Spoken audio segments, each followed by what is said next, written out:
1857 का रिवोल्ट होने के बाद में क्या कुछ बहुत सारे चेंजेस आते हैं। First one is government of India act 1858। 1858 का एक्ट उसे क्या करते हैं हम गवर्नमेंट ऑफ इंडिया एक्ट कहते हैं और इसे हम गुड गवर्नेंस एक्ट भी कहते हैं। क्यों इसे गुड गवर्नेंस एक्ट कहते हैं? बिकॉज जो डबल गवर्नमेंट था उसको एंड कर दिया है। अब क्या हुआ है, अब ऑफिस ऑफ वॉइसरॉय भी इस्टेब्लिश किया गया है। Establishment office of secretary of state भी किया गया है। Governor general was given the additional title of viceroy. अब गवर्नर जनरल नहीं सिर्फ कहेंगे और वॉइसरॉय भी उसे कहेंगे। ICS officer recruited through competition exam held in London. और इसमें क्या बात की है, जो काउंसिल ऑफ एक्ट 1861 का गुड गवर्नेंस के एक्ट के बाद में जो एक्ट आता है उसे हम कहते हैं काउंसिल एक्ट 1861। इसमें क्या है, गवर्नर जनरल टू नॉमिनेट। अब गवर्नर जनरल कौन कौन किन किन को नॉमिनेट करेगा? ऑफिशियल्स को और नॉन ऑफिशियल्स को। ऑफिशियल्स हैं जो सिर्फ ब्रिटिश ही होंगे। नॉन ऑफिशियल कौन से हैं? जो इंडियन होंगे, who are loyal to British. Non legislative power जो है डिसेंट्रलाइज की गई है, return back to Madras and Bengal. पहले था कि वो सारी की सारी पावर्स इंडिया के पास है, लेकिन अब पावर्स मद्रास और बंगाल को दे दी गई हैं। और introduction of portfolio system. Portfolio system को इंट्रोड्यूस किया गया है। इसका मतलब है कि जो कैबिनेट सिस्टम होता है, जैसे कि आजकल जहाँ पर क्या एक मेंबर होता है, जैसे कि फॉरेन मिनिस्टर होता है, एक जो फाइनेंस मिनिस्टर होता है, जैसे कि मेंबर होता है, उसे हम चार्ज देते हैं कि आपने कौन कौन से डिपार्टमेंट लेने, एक से ज़्यादा डिपार्टमेंट एक व्यक्ति को दे देते हैं, उसे हम पोर्टफोलियो सिस्टम कहते हैं। Empowerment the viceroy to issue ordinance. अब यहाँ पर पावर दी गई है कि जो वॉइसरॉय है वो ऑर्डिनेंस को इशू कर सकता है। कौन सा एक्ट है? Council act 1861। और जो वाइसरॉय की एडिशनल टाइटल कब मिला उसे? गवर्नमेंट ऑफ इंडिया एक्ट में मिला है। ये सब याद करना है कि दोनों पॉइंट्स को मिक्स नहीं करना है। काउंसिल एक्ट 1892 1892 इसके बारे में बात करेंगे। इसमें बताया है introduce hint of indirect elections. उन्होंने फर्स्ट टाइम जो इंट्रोड्यूस किया कि हमारे जहाँ हिंट था, जैसे कि एक परफेक्टली उन्होंने इलेक्शन वर्ड यूज़ तो नहीं किया था, लेकिन उन्होंने बोला कि हमारा अगर इलेक्शन हो तो कैसे होना चाहिए, कैसा हिंट दिया उन्होंने इनडायरेक्ट इलेक्शंस का।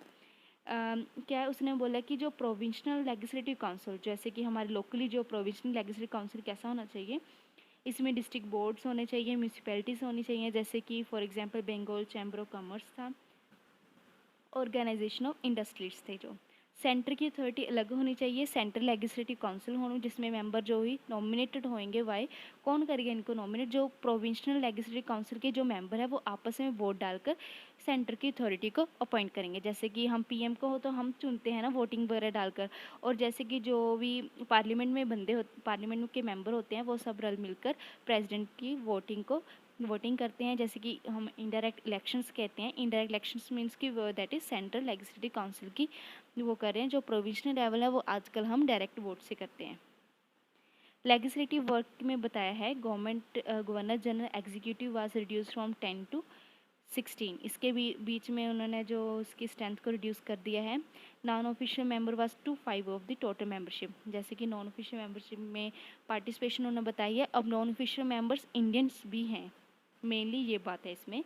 Members of legislative council could now ask discuss an annual budget. अब एनुअल बजट की बातें करनी स्टार्ट कर दी उन्होंने कि ऐसा होना चाहिए। Next one is government of act 1909। 1909 के एक्ट को हम मिंटो मोर्ले एक्ट भी कहते हैं, जिसमें क्या है कि अब आपको कुछ ना कुछ जो मॉडर्न हिस्ट्री के बारे में पता होना चाहिए।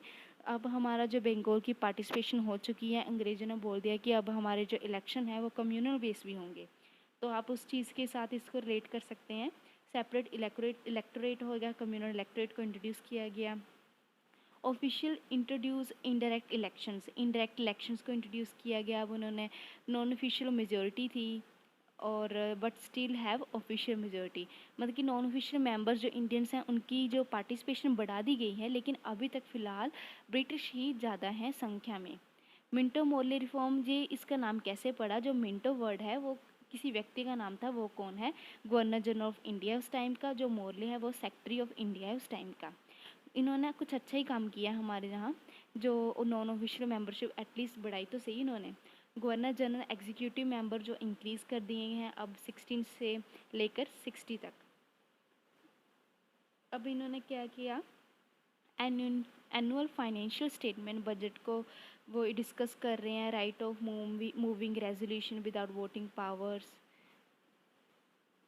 नेक्स्ट वन एक्ट है मिंटो मोर्ले के बाद में गवर्नमेंट ऑफ इंडिया एक्ट 1919, जिसे हम मोंटेस्क्यू क्लेमेंसन रिफॉर्म भी कहते हैं। ये सब रिफॉर्म्स हैं, में से जैसे कि जो हमने कानून बना चुके हैं उसमें कुछ बदलाव ला रहे हैं, कुछ अच्छे बदलाव ला रहे हैं। इन्होंने क्या किया, introduce the concept of direct elections. अब डायरेक्ट इलेक्शंस होंगे। Government elected by people need to be responsible government and answerable. अगर हमने डायरेक्टली किसी को इलेक्ट किया है वो हमारे लिए अनसरेबल भी होना चाहिए। और उन्होंने किया concept of dyarchy at the provincial level पर डायरकी जो कंसेप्ट उसे लेकर आए हैं। डायरकी पावर क्या होती है, इसमें 2 टाइप्स की बांट देते हैं हम। पहले होती है ट्रांसफर गवर्नमेंट, दूसरी होती है लेजिस्लेटिव गवर्नमेंट। जो ट्रांसफर गवर्नमेंट होती है उसे कौन हैंडल करता है, काउंसिल ऑफ मिनिस्टर्स हैंडल करते हैं। जो रिजर्व होती है उसे लेजिस्लेटिव गवर्नर सेट करते हैं। इसका मतलब समझ सकते हो, मैं ब्रॉडली समझाती हूँ। जैसे कि आज भी सेंटर है और स्टेट है। जो सेंटर है वो अथॉरिटी अलग कर दी गई है और स्टेट की अथॉरिटी अलग कर दी है। स्टेट क्या मान लो कि प्रोविजनल लेवल है और सेंटर का अलग है जो गवर्नर जनरल कंट्रोल करता है। जो स्टेट का है जैसे इसमें जो हम पढ़ रहे हैं कि प्रोविजनल लेवल है उसे हमने 2 टाइप्स में बांटा है। एक ट्रांसफर गवर्नमेंट जो कि काउंसिल ऑफ मिनिस्टर हैंडल करेंगे और रिजर्व कैटेगरी को लेजिस्लेटिव गवर्नर करेगा।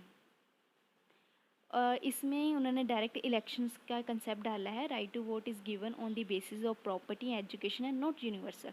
जैसे कि आज है ना कि हम 18 के अबव हो गए तो कोई भी वोट डाल सकता है, ऐसा नहीं था पहले। पहले वो देखते थे कि किसके पास कितनी प्रॉपर्टी है, कितनी एजुकेशन है, उसके अकॉर्डिंग उसे वोट का अधिकार दिया जाता था। British gives separate electorate. British ने 6 क्रिश्चियन और यूरोपियन और मुस्लिम को कम्युनल बेस पर उनको अलग इलेक्टोरेट दिया है इलेक्शंस के लिए। और इसमें बताया है कि प्रोविंशनल बजट व सेपरेट फ्रॉम बजट। जैसे कि स्टेट का बजट अलग होगा और सेंटर का बजट अलग होगा, वो कंसेप्ट इन्होंने इंट्रोड्यूस किया है। By cameral and expanded the central legislator. By cameral first time को बाई कैमरलिज्म का वर्ड इंट्रोड्यूस किया गया है। उसका मतलब क्या होता है, 2 हाउस होते हैं जिसे हम अपर हाउस और लोअर हाउस भी कहते हैं, लोकसभा राज्यसभा भी कहते हैं। इनके अभी वर्ड वो क्या यूज़ करें हैं, legislative assembly and council of states. Legislative assembly means Lok Sabha और council of states means Rajya Sabha. Next one is government of India act 1935। 1935 act को इन्होंने क्या किया, आइडिया इंट्रोड्यूस किया है कि हमारे यहाँ क्या होना चाहिए कि यूनियन लिस्ट और फेडरल लिस्ट होनी चाहिए। जैसे कि सेंटर की लिस्ट अलग होनी चाहिए, यूनिवर्सल की लिस्ट अलग जो होनी चाहिए, जिनमें इन दोनों की कैटेगरी फॉल्ट करती है। बोथ ऑफ दी जो इंटरेक्शन दोनों की लिस्ट कॉमन है उसे हम कॉन्करेंट लिस्ट बोलेंगे। इसे हमने टी डाल को बोला कि ऑल इंडिया फेडरेशन सिस्टम को इन्होंने इंट्रोड्यूस किया है। Introduction of dyarchy at central level, मतलब कि डायरकी अब कहाँ पर होगी, सेंट्रल लेवल पर होगी। और जो प्रोविंशनल लेवल है उस पर डायरकी को इन्होंने अबॉलिश कर दिया है। पार्लियामेंट्री फॉर्म ऑफ गवर्नमेंट होगी, चेक्स एंड बैलेंसिंग्स हो गई जैसे कि अब होता है। Establishment of federal court, post independent federal court become supreme court. जैसे कि जो पहले हमारा कोर्ट था उसे हमने ऑफिशियली सुप्रीम कोर्ट नहीं बोला था, अब हमने उसे सुप्रीम कोर्ट बोल दिया है। कहते हैं कि जो गवर्नमेंट ऑफ इंडिया एक्ट 1935 आया है उसकी जो वैरायटी ऑफ सोर्सेज हैं उसे क्यों आया है, वो कहाँ से हमने सोच ली कि ये चीज़ें होनी चाहिए। ये सब हमें मॉडर्न इंडिया में मिलेगा पढ़ने के लिए। उसके हमने हेडिंग लिख दी है। होप सो अगर आप वहाँ पर देखेंगे और वहाँ पर जो मॉडर्न इंडिया पढ़ेंगे तो उसमें आप इन हेडिंग्स को ज़रूर इंटरेक्ट कर लेना कि कैसे इसके साथ कनेक्ट करता है। जैसे कि हेडिंग्स हैं, द साइमन कमीशन रिपोर्ट है, नेहरू रिपोर्ट है, deliberation in round table conference से लिया है, a white table introduce parliament, report of the joint select committee, Lothian report vice franchise. Thank you. आज का लेक्चर तो हो चुका है लेकिन revision is must. Without revision nothing you can retain your memory for long time. ये सब जो रिफॉर्म्स हैं, जो एक्ट आए हैं, चार्टर एक्ट वगैरह हैं, आपकी इनकी डेट्स याद करनी है, किस में क्या क्या मेन है। फर्स्ट मैंने थोड़ा बहुत आपको एक बार फिर रिवाइज करवा देती हूँ। होप्स आपको कुछ याद रिटेन करके रखना, रिवाइज जरूर करना है। पीडीएफ मैंने टेलीग्राम चैनल पर भेज दी है। और इसमें हम एक बार फिर रीड करते हैं। सबसे पहले चार्टर एक्ट 1661 में किया है इसमें, फिर हमने 1726 में चार्टर एक्ट आता है, 1773 का सबसे इम्पोर्टेंट रेगुलेटिंग एक्ट है, तो क्या क्या चेंजेस आते हैं वो आपको याद होने चाहिए। तो फिर क्या क्या डिफेक्ट्स थे इसमें, क्या क्या खामियां थी इस एक्ट में। फिर पिट्स एक्ट आता है 1784 में, डबल गवर्नमेंट का कंसेप्ट इंट्रोड्यूस किया गया।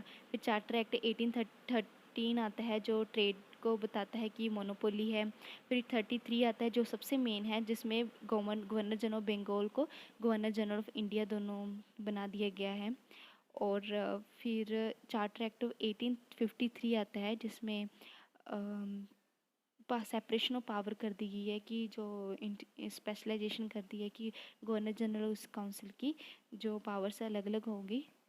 नेक्स्ट वन इस 1858 रिवोल्ट के बाद का एक्ट होता है वॉइस रॉय का, जो office of voice Roy establish किया गया है 1861 में, जो इलेक्शंस के बारे में बात की है। और 1892 में उन्होंने बताया है कि कैसे कैसे जो प्रोविजनल लेजिस्लेटिव काउंसिल और सेंट्रल लेजिस्लेटिव काउंसिल कैसी कैसी होनी चाहिए, क्या क्या काम होना चाहिए इलेक्शंस के रिगार्डिंग। मिंटो मोर्ले एक्ट है 1909, बहुत इंपॉर्टेंट है, इसे आपने याद रखना है। नेक्स्ट में 1990 मिंटो मॉन्टेस्क्यू क्लेमेंटसन रिफॉर्म है, इसे भी याद रखना है कि डायरेक्ट की पावर आई है वो कैसे होती है, बाइकैमलिज्म का कंसेप्ट डाला गया 1935, इसे भी याद रखना है कि गवर्नमेंट ऑफ इंडिया कहते हैं। Thank you so much. Next series को हम नेक्स्ट लेक्चर में लेकर आएंगे। Thank you so much. Video को लाइक करना और ऐसे ही आप रीड आउट करते रहना हमारी नेक्स्ट सीरीज़ को भी। Thank you so much.